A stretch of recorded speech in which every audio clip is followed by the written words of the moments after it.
आटा गूंदने से पहले आटे में मॉसपल डालें और अपनी जिंदगी की सबसे बड़ी परेशानी खत्म करें। बहुत ही जबरदस्त टिप्स आज आपके साथ शेयर करूंगी कि आपकी जिंदगी की सबसे बड़ी परेशानी खत्म हो जाएगी और आपकी जिंदगी बिल्कुल आसान हो जाएगी और हजारों रुपए की आपकी बचत भी होगी।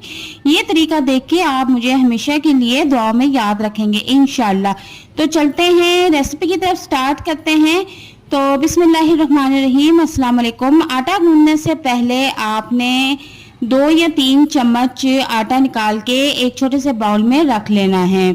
उसके बाद क्या करना है वो भी आपको बताती हूँ। अब 2 से 3 चम्मच आटे में आपने 2 चम्मच भर के मॉसपैल का डाल देना है। इससे आपकी बहुत ही बड़ी टेंशन खत्म होने वाली है कि आप जब ये तरीका देखेंगे तो बिल्कुल दंग रह जाएंगे। बहुत ही जबरदस्त टिप्स है और 100% वर्क करती है। तो यहाँ पर मैंने 1 चम्मच मॉसपैल का डाल लिया है। अब 1 चम्मच इसमें मॉसपैल और ऐड कर देंगे। अब आधा चम्मच मैं इसमें घी भी ऐड कर दूंगी। घी की जगह आप इसमें ऑयल भी ऐड कर सकते हैं। और अब इसके बाद इसको हाथों की मदद से अच्छी तरह मिक्स कर लेंगे। मतलब ये है कि इसको हम गूंद लेंगे जिस तरह से प्रॉपर एक आटा गूंदा जाता है।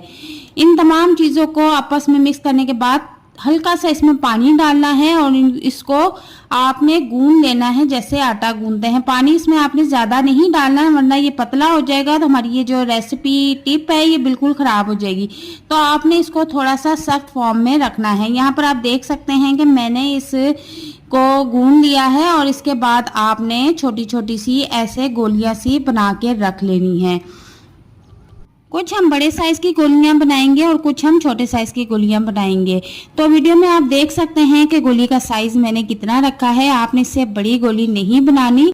अब मैं आपको बताती हूँ कि इसका हमें क्या करना है। जैसा कि आप जानते हैं कि शदीद गर्मियों का मौसम आ चुका है, तो ऐसे शदीद गर्मी के मौसम में अक्सर घरों में छिपकलियाँ ज़्यादा तादाद में देखने को नज़र आती हैं। चूहे भी बहुत ज़्यादा हो जाते हैं जो कि हमारे किचन में खाने पीने की चीज़ों को ख़राब करते हैं और बहुत ही परेशान करते हैं और इस चीज़ से बहुत ही ज़्यादा घिन आती है। इससे छुटकारा हासिल करने के लिए हम बहुत से तरीके इख्तियार करते हैं लेकिन इनको बिल्कुल भी फ़र्क नहीं पड़ता। लेकिन आज जो तरीका आपके साथ शेयर करें इससे 100% फर्क पड़ेगा।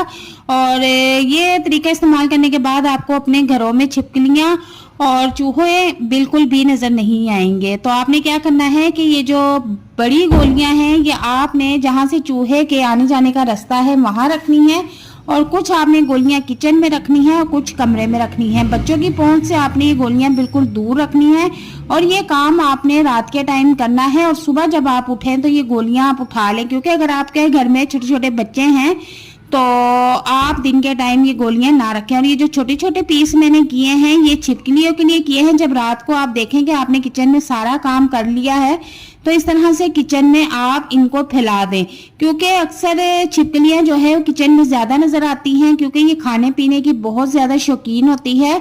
तो खानों में ये बहुत ज़्यादा मुंह मारती हैं। अक्सर चाय के कप पड़े हों या किसी भी खाने के जो जूठे बर्तन होते हैं उनमें ये घुस जाती हैं।